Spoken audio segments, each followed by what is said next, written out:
Talk about a Monday that was ready to be a Monday. This Monday was a Monday.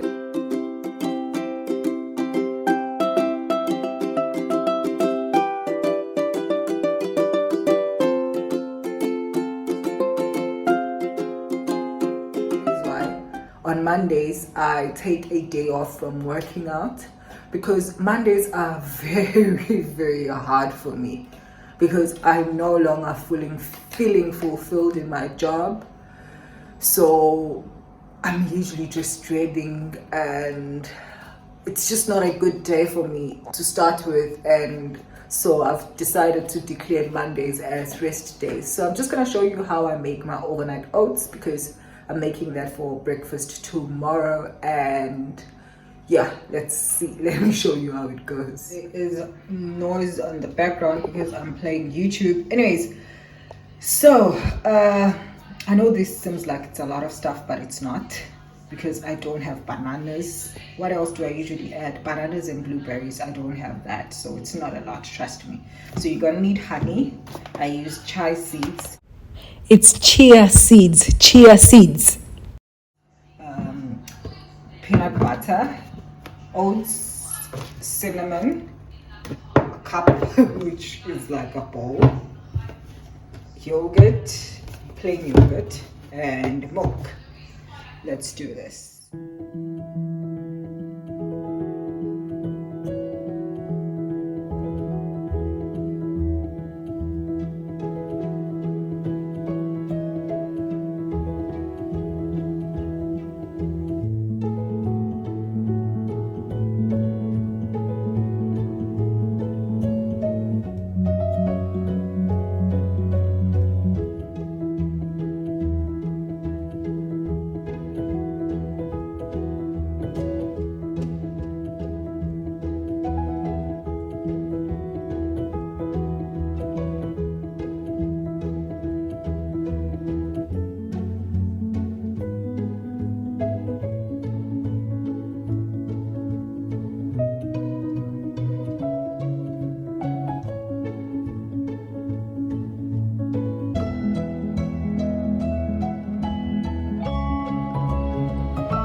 Okay, this is how my oat looks this morning.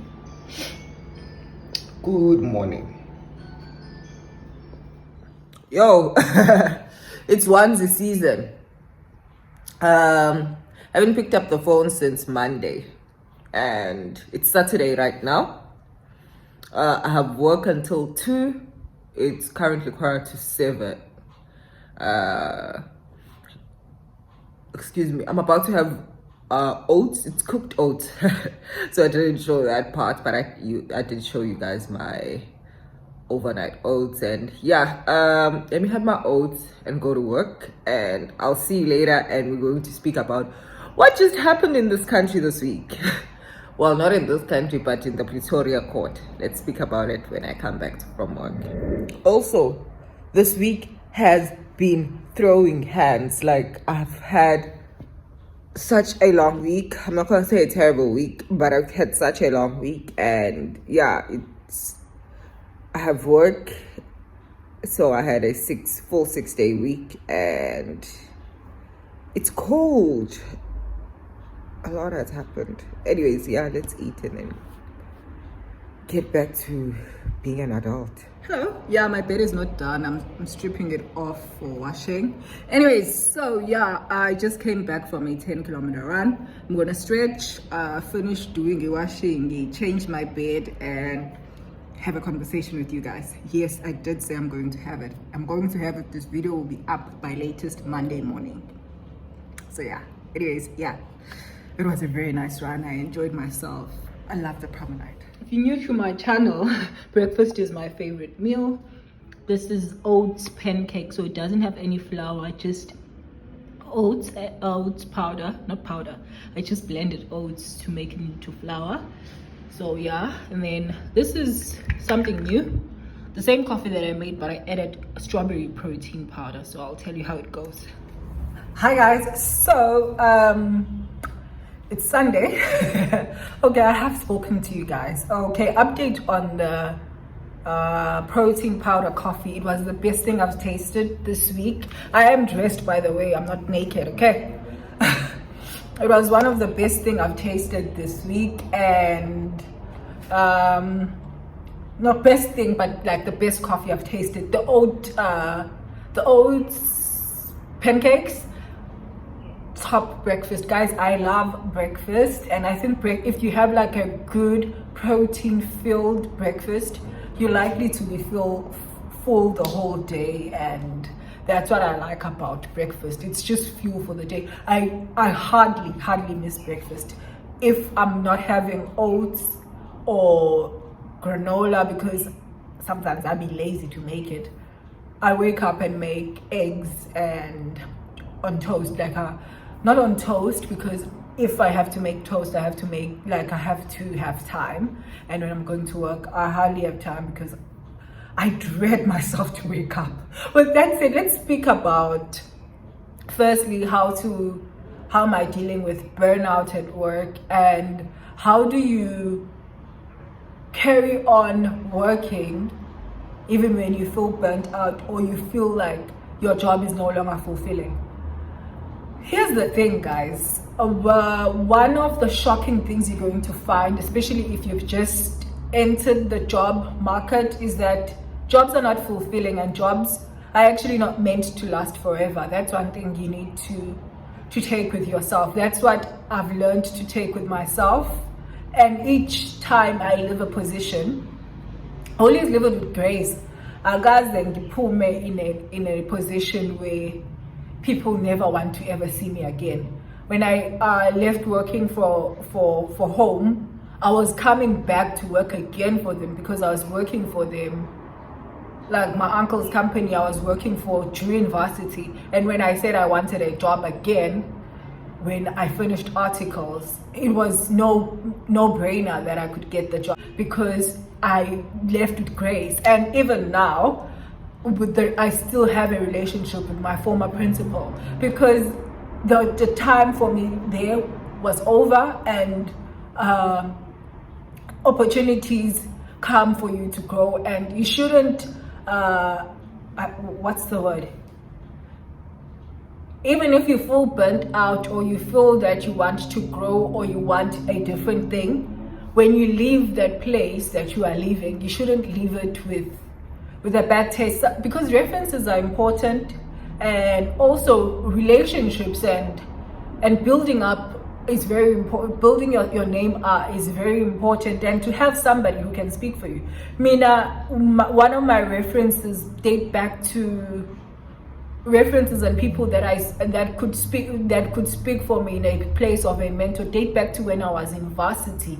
And I was shocked to hear she spoke so well. Not shocked, because I knew that when I left that organization which I was volunteering in, I had a good relationship with her. And when she was being called for this particular when I was getting this job, they called her and my principal. They both spoke so highly of me. And even now, people that work in the area that I worked in for my articles still always say that I was top 2 and not 2 when it came to when it comes to how well my relationship, how well my former principal speaks of me. With that said, when you are leaving a job, like right now, I'm at a point where I know that I don't see my future in the organization that I'm in, not because of like I'm not performing. I'm still one of the top performers. The company is very big, it's in different provinces. I'm still one of the top performers, and in my time there, it's only been, I think, 9 months at this point. But I've also realized that it's not something I want to do for a long time. But that doesn't mean that, in as much as I've had that recognition, have that feeling in me, because I have it, and each day, obviously, because I know this is not what I want to do. it feels heavy on the body, but that does not mean I must not do my work properly. I do my work properly. I excel in my job. Like, and they would tell you one of the people that excel in their job is Asanda, because when you have to decide the brand that you want to be when you start your career. I chose excellence, and I always say, let excellence be your brand. And if you let excellence be your brand, no matter which position you are in, no matter where life puts you, you excel in it. Like, even when I was working, because I started working in high school, I've told you that I've been employed for like the past 10 years. When I was working in high school, every person, every client that I serviced for that holiday resort, when they came back the following year, they would always say that we appreciate how you work for us. And I was washing dishes. Like, what else do you do? Or was washing dishes, doing laundry, but I was doing my best. I was excelling at something as small as that. I was excelling in it, because it's very important to have excellence as a brand. So my encouragement to everyone that wants or that feels that they are now out of place, don't stop being the best person that you are, because you don't know what could lead that particular job to. What maybe if you want to come back to the organization, so you shouldn't leave the organization in shambles simply because you just felt frustrated by working there at that point, because you felt that you wanted to do something different or maybe something better. Or like, for me, I no longer want to be in-house. I want to litigate. I want to be in practice. So it's very important that I do not mess my relationship with this particular organization, because even outside of there are so many opportunities that could come even from them, because I could be part of their panel or whatever it is. And it's very important that I keep that relationship well. And then two, what else? Okay, if ever I want to come back for my job, like, okay, I tried the practice thing again. Nah, fam, I want to go back to working. I could always come back. There is somebody who recently came back after having left the organization, I think 6 months ago, 7 months ago, and she's back and she's fine, because she didn't live in a bad note. And then thirdly, as I've indicated earlier, references. Sometimes they don't actually ask you for references. Like, there's this reference organization that's used, especially by government organization, ask you for references. If you say you worked at so and so company, they will call that company and ask for somebody who maybe was being, as you were reporting to, whatever. And if you left in a bad note and you thought, okay, I'm not gonna put these people in my reference, but I'll put that I've worked here, because you have to explain what you're doing with your life during that time. So you say, I put this organization, but I'm not going to put their contact details or put the incorrect contact details. And it happens that they contact them. What do you do? Anyways, with that said, let's speak about Zandie Khumalo. That was just because I needed to address this. That was just a detour, because I wanted to address because I think I started this video telling you how frustrated and how unfulfilled I feel in my job right now. Okay, Zandie Khumalo, she took the stand in examination in chief in the trial of Senzo Mayor, and the trial that has been going on since I was in high school. Like, the death happened while I was in high school, and it's still going on even now in trial. With that said, she took the stand. We have the audio. Anyways,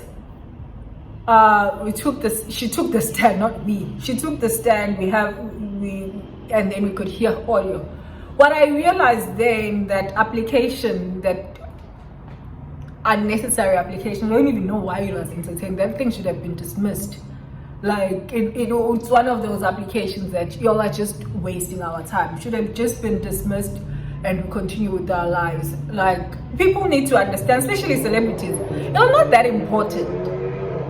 And before the eyes of the law, we actually are all equal. And if you're going to come and use your tactics of to make Instagram,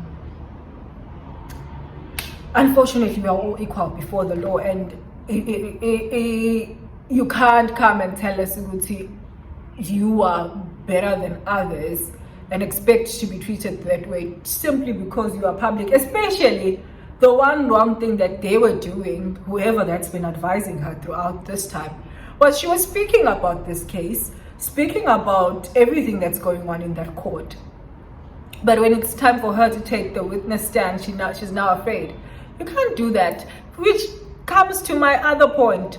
Make it be a lesson. Anything you put out in the internet stays forever, so decide what you put with caution. The theatrics that they're playing in there is not going to be helpful when it comes to cross-examination. And what I feel, I didn't watch the whole testimony. I watched the first day. It's too long. I was like, I'm not going to watch 5 hours of this. At least the first one, it was mostly the judgment of the hearing, of the application. And when you are now at cross-examination, when you all said she cracked, the likelihood of her cracking even more, and if she's going to act like a tough cookie, that's also going to be used against her. Like, I can't wait to see what's the theory of the not just the theory of the case, but rather how the cross-examination is going to go. This is the only witness I've watched, by the way. I've not watched all the others. I always feel like listening to a statement, especially examination in chief, is too long. Cross-examination is better, and that's what I always enjoy. That's why I'm not going to watch the second part of that testimony. I might go back when I'm watching the cross-examination to see if there are things that are not making sense, but other than that, no. And then also there was this other commentary on Uguti. Why is Baloy making this application, Advocate Baloy making this application for Zandie? Is he her lawyer? Zandie is a state witness. Advocate Baloy is a state advocate. He is presenting his case, and he must make applications on behalf of the witnesses that he calls. If I'm going to be bringing a witness, say it's a medical negligence trial, and I'm bringing an expert witness, and the doctor says, I would like to testify from my office, I can't leave my office. If I can't leave my office, I'd like to actually testify from my office. I have to make that application. Ubaloy is trying to get conviction for the suspects. He has to make sure that everyone that he brings actually comes to court, and if it means making applications for them, for their request to be heard, he must bring those applications. And when he brings those applications, they are for the benefit of the witness. So he's going to present the case of the witness. It's not that she's on the side of this one and this one, but there it's his witness. So his witness, he must bring an application that the witness has requested. It's that simple. And then there is this other thing. So that's it about Zandie. We'll see how it goes after we'll see how it goes on cross-examination. And to answer the question that everyone is asking, will she then get arrested if it's found that she was lying on oath, or if it's found that or maybe it seems that she is maybe they suspect that whatever, will she get arrested for, as people assume she's lying? I don't know, but like the assumptions that they are lying, and will the lying on oath directly say, okay, when you suspect? No, this is what would happen. Say it is found that maybe there's no, like all of the witnesses that are called, there's no evidence that proves for the conviction of those 5 accused. The charges would be dropped against them, and then obviously it would be stated, it's okay, there needs to be another inquest or whatever it is has to be done to find the suspect of ababulala umdlali. The charges will be fully dropped, so it won't mean automatically ngoba will testify, we are putting you inside, we don't trust the testimony that you brought. No, then they would be charged. If they were lying under oath, witnesses, they would be charged for that, but it won't be a direct consequence of what it won't directly mean it was okay. Keep our in a suspect number 1, 2, 3, and 5 is faga witnesses 1, 2, and whatever. That's the answer to that. And Nandipha, my good man, like a lot is happening in South Africa. Nandipha, my good man, is bringing an application on Wednesday, 24th, on Wednesday, to say that she was abducted. I don't think that's what's written in the papers, because abduction is not abduction has a totally different legal meaning. Abduction means that you were kidnapped with the intention for the person to do sexual thingies on you. That's unless specific offenses have changed. But last I know, that's what the definition of abduction is. Well, look it up and let me know down below what does it mean now. As Uti, I saw a video by one of, I think it was an ENCA journalist, saying that she's claiming abduction. I think she's saying that her arrest was unlawful and her extradition was unlawful. We need to hear what does she say was unlawful that happened there. And then let's go to the urgency of this. That's not an urgent application. She needs to do an application for the bail of this particular charge, because a warrant of arrest was issued for her for aiding and abiding this person. Extradition or whatever, getting her from that place to here, is not an urgent issue, especially when it comes to these particular charges that she has. Is she even charged for that? Legal practitioners are really wasting court's time, and I don't think this will go on. That application is likely to be dismissed, or it would be dismissed on basis of urgency. It could continue, but in terms of it being urgent, like normal people would for an application. But when it comes to it being urgent, it's not an urgent application. So I don't know what advice was she given. And then what else did I want to say about that? Oh, this thing of her and her boyfriend not coming to court, so that it's special treatment. This is what's happening in courts, not even since COVID. I was in Pinetown Court in 2019. I was still doing my final year. I was shadowing, and that's the first time I saw the remand on video thingy remand. When it's unnecessary to bring an accused to court, like Obesta especially, they were still doing bail applications. The other two people, as well as Nandipha. Why would you bring a person who's not going to do a bail application, come and sit there the whole day? State resources bringing them there. State resources bringing them there, food for them to eat the whole day in jail, when they could actually continue staying at jail. So yes, it happens that the remand would be video thingy, and some correctional services do not have that AVR thingy that Besta appeared on, so they would appear via Teams, not Zoom. It's Teams that's sourced to Department of Justice.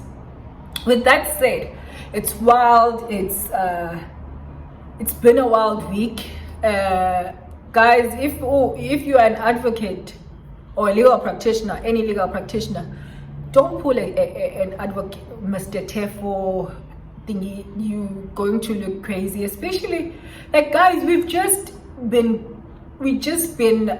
taken seriously now as people of my color, as practitioners.